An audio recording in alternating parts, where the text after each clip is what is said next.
The crazy thing I'm running into is this.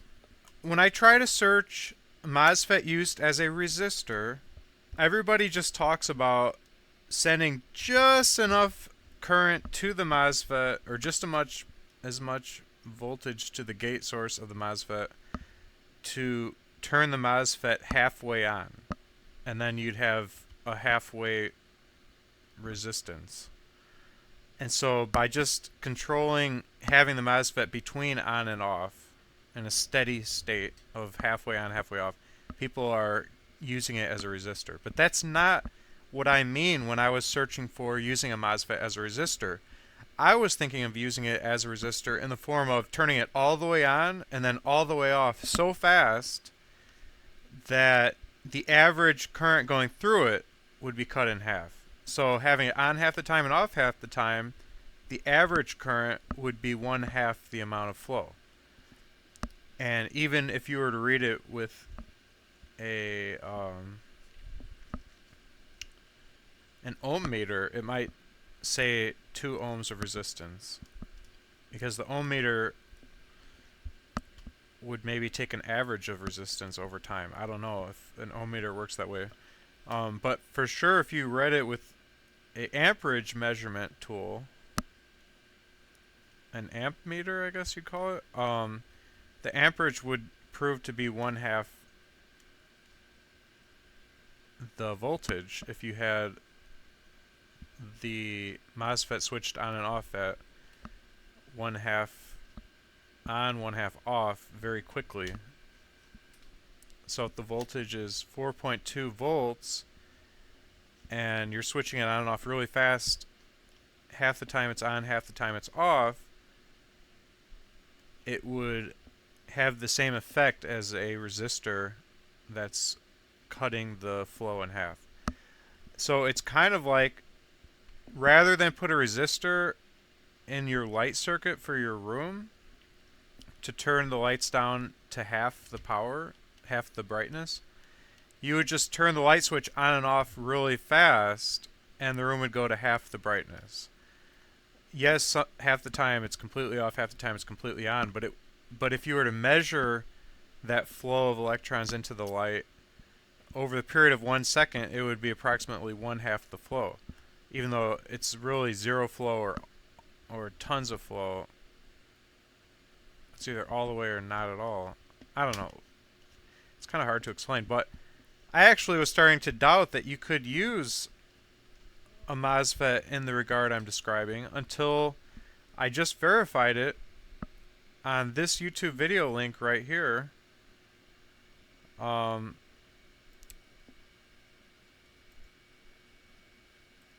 It's on how cheap chargers work, cheap balance chargers work, and as you can see in this diagram, he has a MOSFET right here, which is just an on-off switch, and he said that that is used to control the flow of amps, and you'll hear him say it right here. Here we have the battery, we're charging it. Current comes in through here. It's controlled by this device here, so this can turn off and on to vary the amount of current going. You see the current level, so the charger controls the current being pushed in. Now, he just said the MOSFET is turned on and off to vary the amount of current flowing.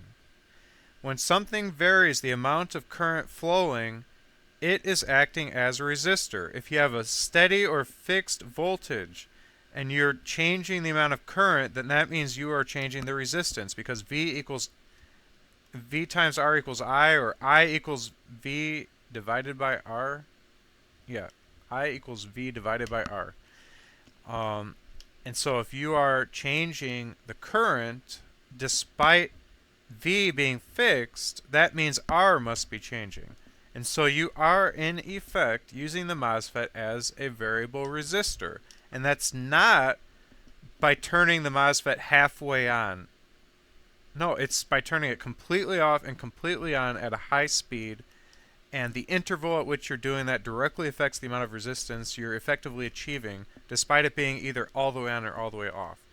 And I don't see any evidence of that way of using a MOSFET anywhere on Google, but in this video it's clearly shown. He just said it, and this guy knows his stuff.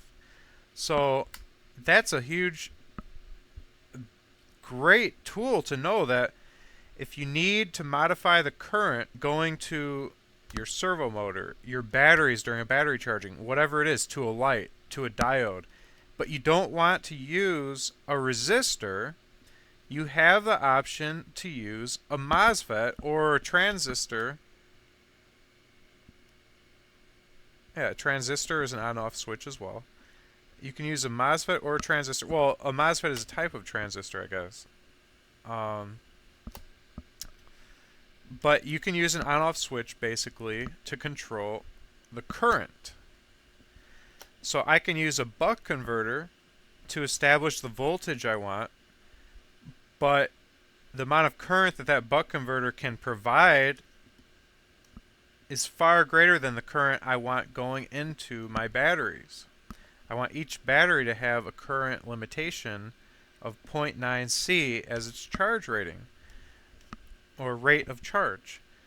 And so in order to throttle the current going into each battery so I don't fry the battery by charging it too fast, I need a way to slow that current down. I was originally going to use a 2.2 ohm resistor to bring my 4.2 volts charge coming from my buck converter down to 1.9 amps flowing into the battery, which is a safe amount of flow for my lithium ion battery. But using a 2.2 ohm resistor adds weight and cost. That kind of resistor is like $1.50, and it's about the size of my pinky finger. It's a big resistor. And to buy one of those for every battery, it might not seem like a big deal when you're dealing with 5 batteries, but what if you're trying to create an e-bike battery pack or a battery pack for a humanoid robot, and you need possibly hundreds of lithium-ion battery cells, and each cell needs to have the current that's put into it to charge it throttled to a safe C rating of 1.9 amps.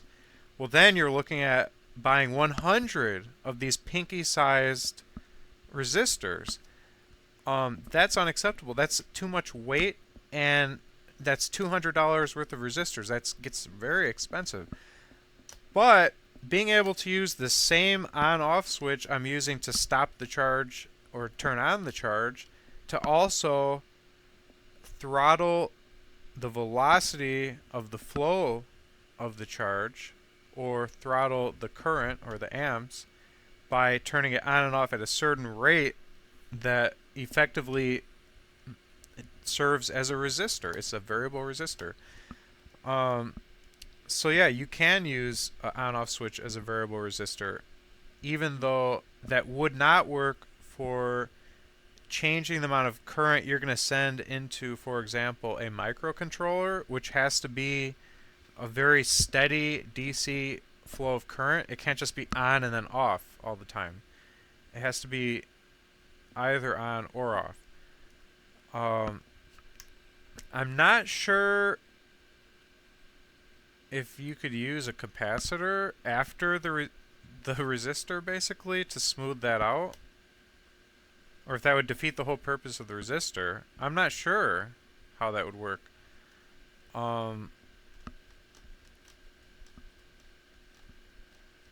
Yeah, I really don't know.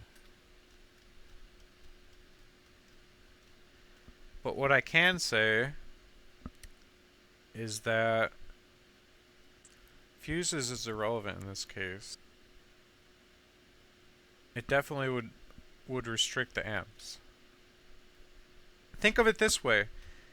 Okay, so if you're sending in 4.2 volts and you're only having, if you had the MOSFET on half the time, and you short-circuited it on purpose. Okay, 4.2 volts coming from a battery, you short-circuit the battery on purpose. And you have the MOSFET on for 2 seconds, off for 2 seconds. That should be the same as a 2 ohm resistor, cutting the total flow of electrons in half. Okay, But in that 2 seconds, you'd blow a fuse that were put in series with that circuit. Because that's a long enough time to blow a fuse. But if you turned that resistor on for 1 millisecond and then off for 1 millisecond, you would be sending not enough electrons to melt the little wire inside the fuse and blow the fuse.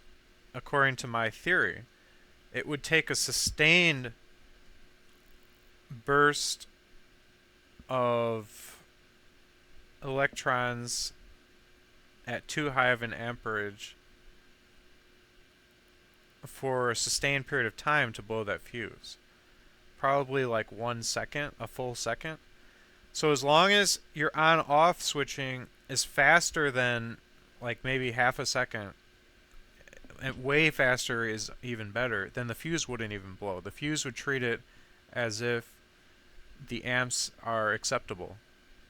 So it would act as a resistor. And my other theory is that potentially you wouldn't blow out a diode, not a diode.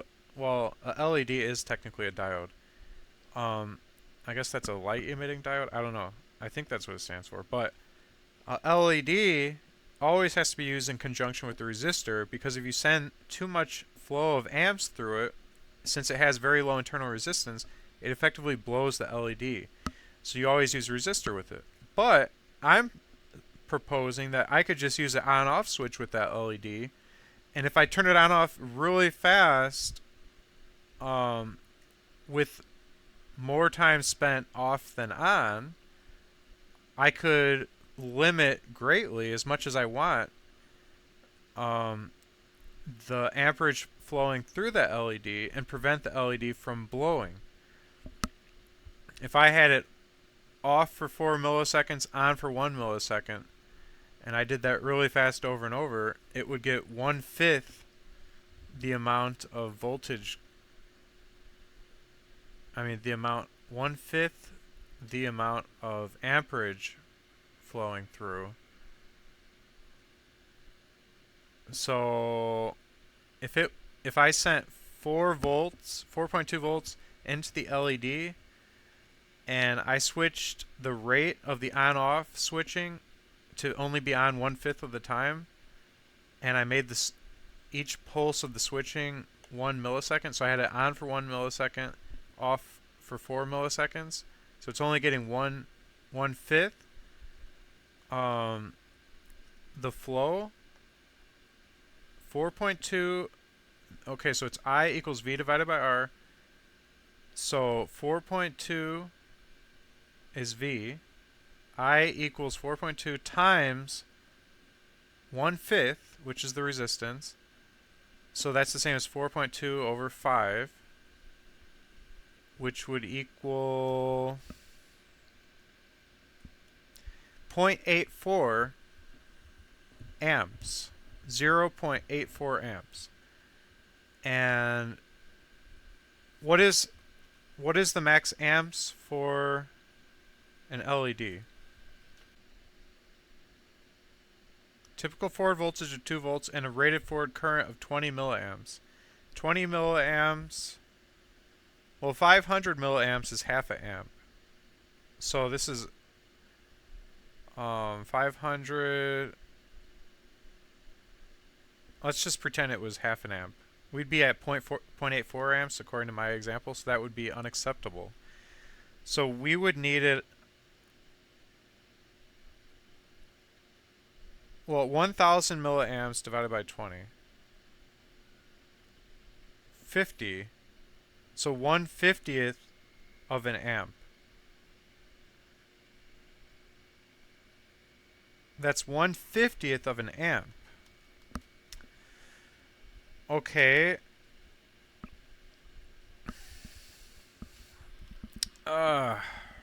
If we fed it with 4.2 volts divided by R equals I.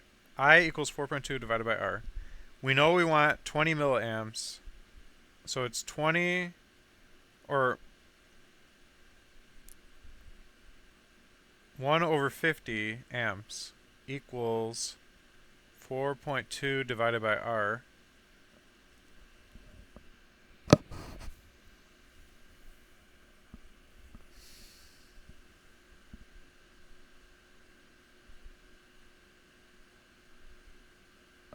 .2 divided by X equals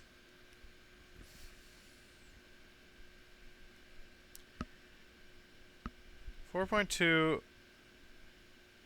If it were 1/20th of that, so divided by 20 equals 0.21 amps, which is a fifth of an amp. We want 1/50th. So 4.2 divided by 200 equals 0.02 of an amp. 1 divided by 50 equals 0.02. Okay, so we want 1/200th the rate of flow of electricity. So for every 1 millisecond we have our switch on, we need 199 milliseconds of the switch turned off in order not to blow the LED. If we had a 4.2 volt source.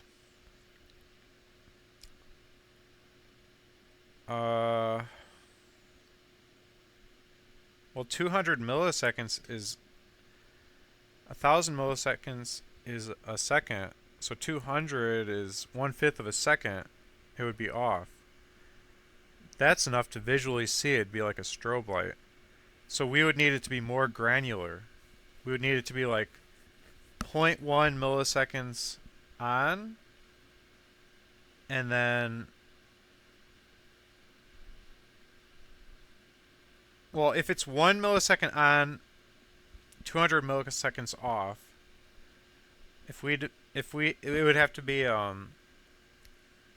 knock a zero off. So 0.1 milliseconds on, 20 milliseconds off.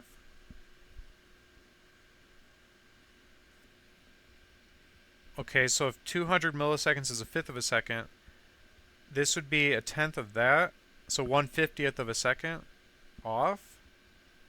I think that the light would slowly fade, so you probably wouldn't even be able to visually detect a strobe light effect.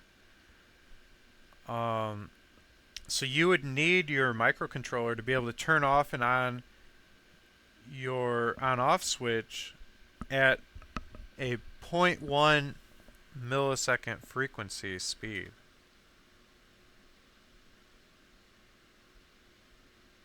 And I don't know if high-speed switching transistors can switch that fast.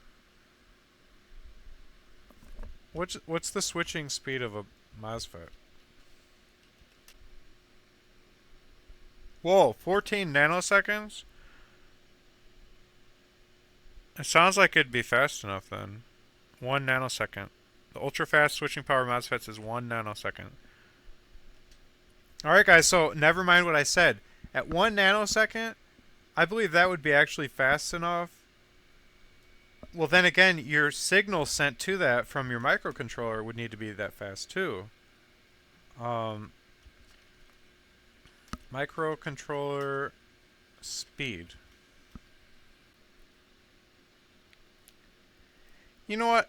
Let's just say it would be fast enough. Let's just say it because YOLO. Right? I mean, they're fast, okay? They're super fast. They're probably mind-bogglingly fast enough.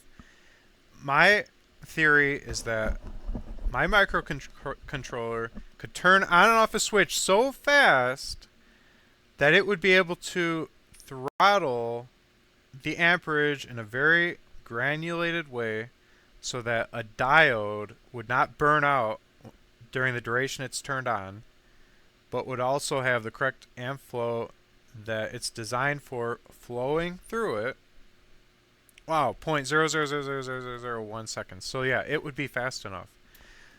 So switching a MOSFET on and off really fast, you could make a light turn on and off in such a way that it would not look like a strobe light. It would appear to be an exactly turned on light. So it'd be the same as just having a resistor that resists it to the proper amount. So just switching on and off really fast is the same as having a resistor. Boom. For all practical purposes, because it would prevent too much flow from damaging whatever item you're trying to resist flow to. And it would also it would literally reduce flow so much and prevent it damaging so much because you're going fast enough. It wouldn't even be able to blow a fuse. Even though you're going too much current at moments, the average of the current is not enough that it would blow the fuse. Obviously, when a switch is turned on and it's an open circuit, the current would be infinite. Because I equals V divided by R. If V is 4.2 volts and R is 0, there's no resistance because it's an open circuit, then I equals infinity. Well, something divided by 0 is supposed to be an error, but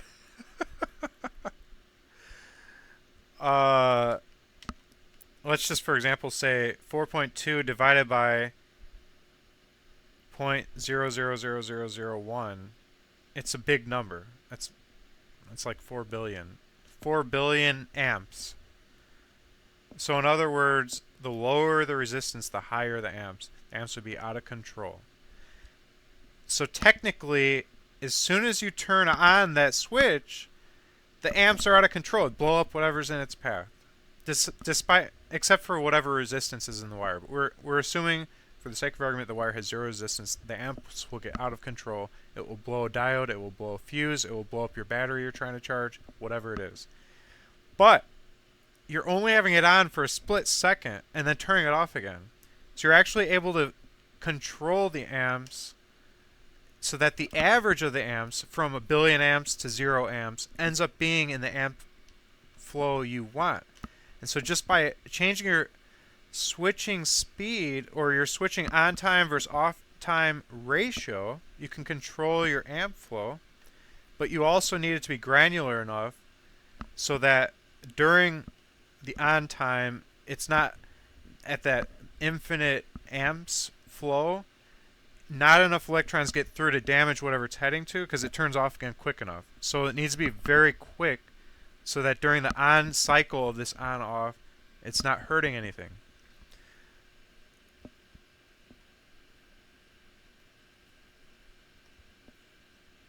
I don't want to put my sausage in a power source.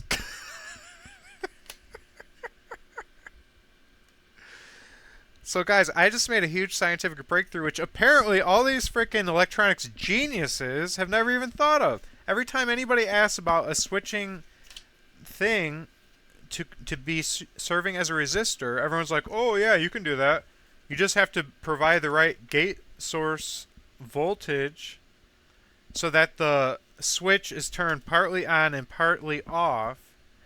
And when it's in that state, it's providing some level of resistance. That's not the kind of resistance I think anybody is referring to. I mean, some people might want that kind, but that's not the kind I want. I want it either on or off, but it's doing that so fast that it's serving as a resistor, and I'm able to finally control the amp flow, the average amp flow, even though technically it's infinite amps and 0 amps, but the average would be steady if you do it fast enough and granular enough, and at the right ratio of off to on.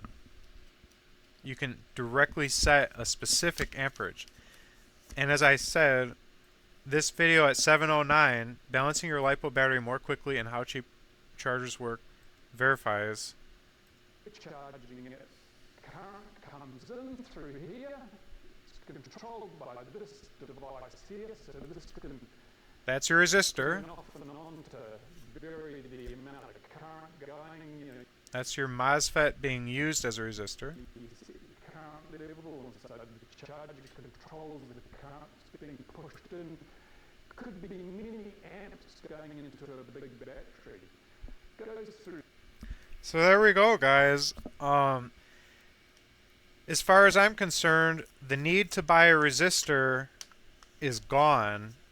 Resistors might have their place in electronics for really small scale, low amp stuff for certain types of circuits. I'll give them that. But when it comes to moving high amperage stuff, resistors are out. Especially when when you're dealing with, you want a lot of amps flowing through and a lot of voltage, so a lot of watts. You're dealing with these huge resistors.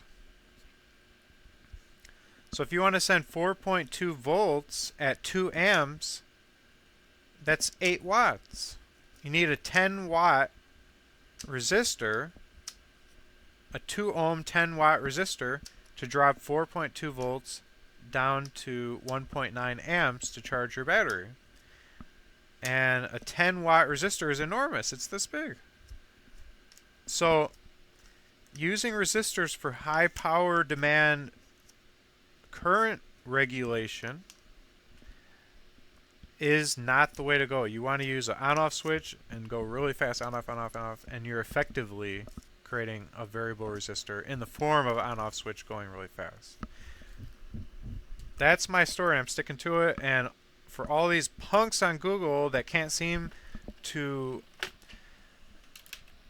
talk about using MOSFETs in that way, wake up, people, because they can be used in that way. Just on off really fast.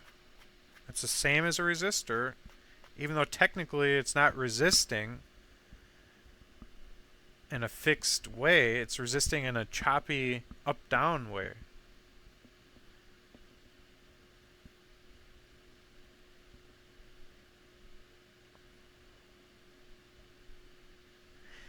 And that can be useful also for servo motor control and your homemade H-bridge made up of a bunch of on-off switches. So basically,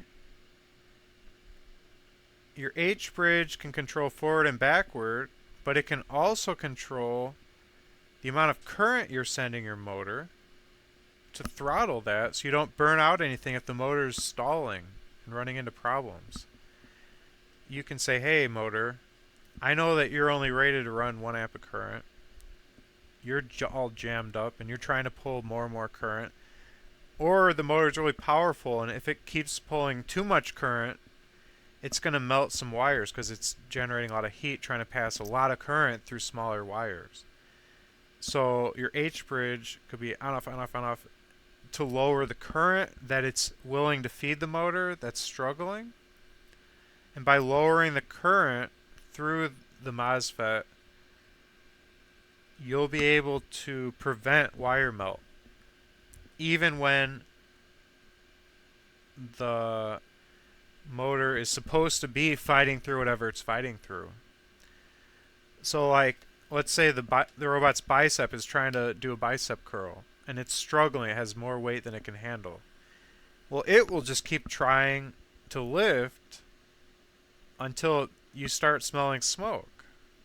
But if you made your H-bridge throttle the current that it can pull from your batteries to a safe level by turning on off really quick, then your servo can't do any damage, because even though it's basically an open circuit trying to pull all the power it can, that H-bridge can throttle the current going to it. So this trick with using on off as a form of a resistor is super powerful, not only for charging batteries but also for controlling the amount of current or giving current limitation to servos and to various other things.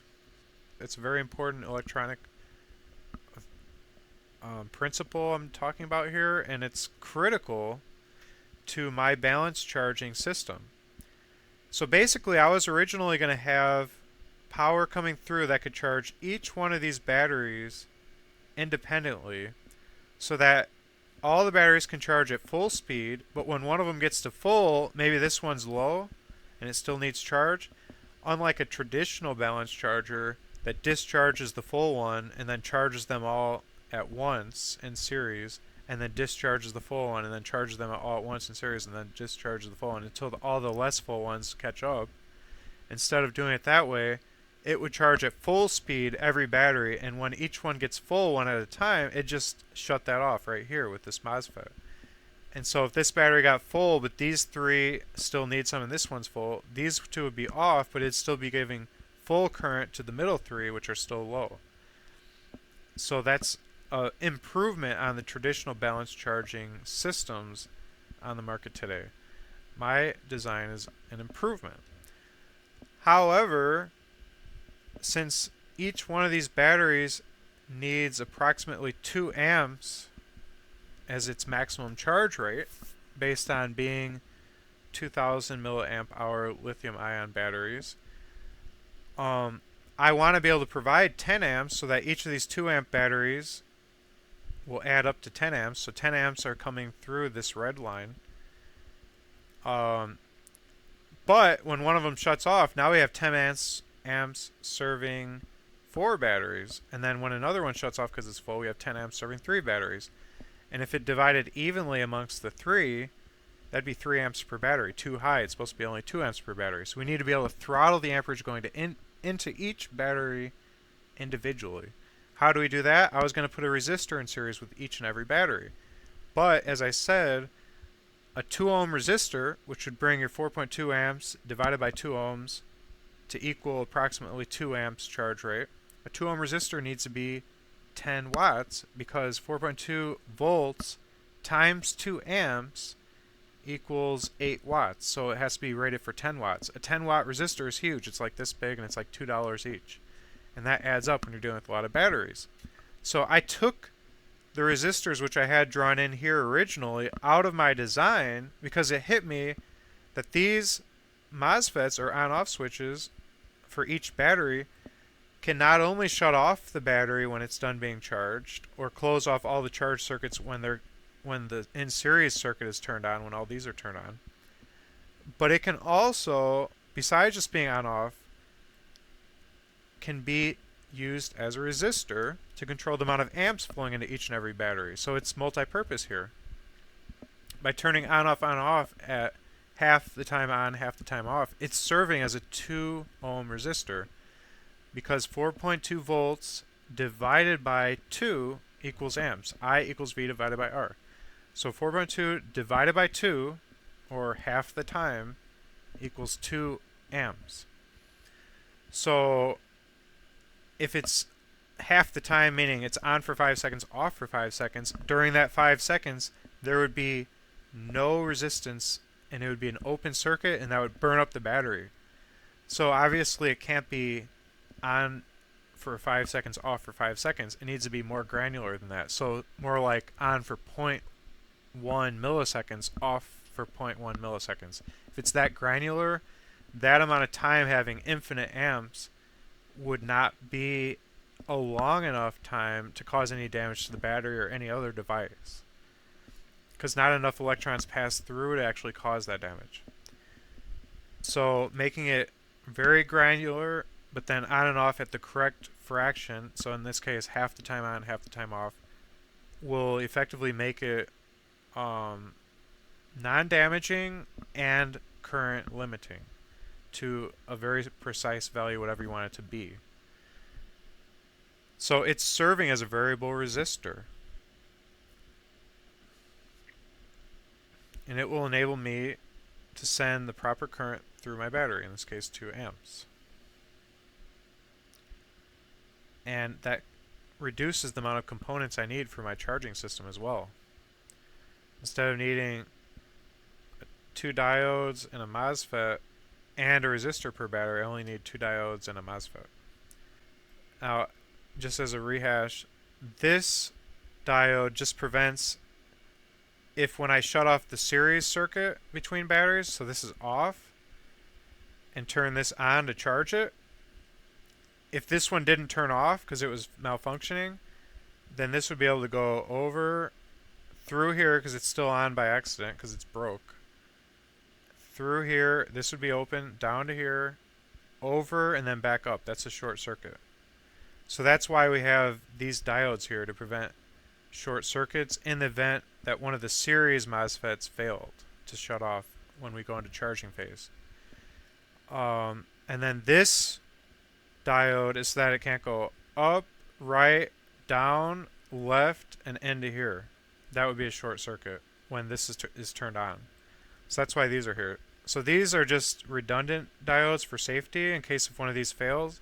And then these actually are needed all the time to prevent this happening. So those diodes are important, and then these serve as resistors as well as on-off switches.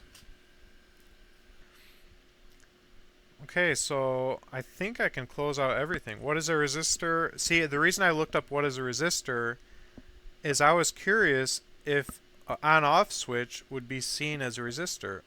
But most people only consider that to be a resistor if the on-off switch is switched between on and off and it's a fixed resistance. Most people don't consider all the way on and all the way off done really quick to be considered as resistance, but it in fact is resistance. It's like the comparison of turning your garden hose halfway and having half the water coming out as far as the flow rate versus turning the garden hose all the way on and all the way off really fast and you'd still have half the flow rate. Your switching on and off really fast is the same thing as having a halfway on resistor, because the same amount of water coming out the end of the hose is still in effect. It's just coming out in a less smooth way. It's like either all on or all off.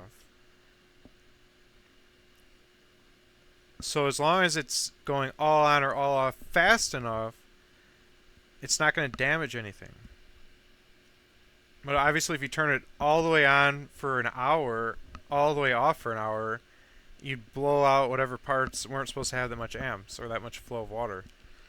But if it's like, I don't know, like 0.001 milliseconds, then the component getting the big burst didn't get the big burst long enough to affect the component adversely. So it's actually okay. The exception being if this resistance you're providing is providing the resistance to a microcontroller, which needs to have a perfect smooth flow of DC current. But motors, batteries you're trying to charge, whatever it is, all that stuff's fine. A light bulb, fine. A LED, fine. So most of the things you would power will be fine using a MOSFET or on-off switch in general as a resistor. The other thing I was curious about is when measuring the amps, does an amp measuring tool or device, how granular does it measure it? If it happened to measure the amps when my switch is on, would it measure the amps as being infinity? And then when my switch turns to off, would it measure the amps as being 0? Wouldn't it need to get an average over a period of time, sampling many times over a period of time and then creating an average amp flow? You would think yes. So I was kind of curious as to how an amp measurement tool would respond to using an on-off switch as a resistor by going all the way on and all the way off really fast. An amp measurement tool you would think would be really confused because the amps would be out of control at one moment and then nothing the next. It's just fascinating to think about how it would handle that. But I couldn't find any information about that.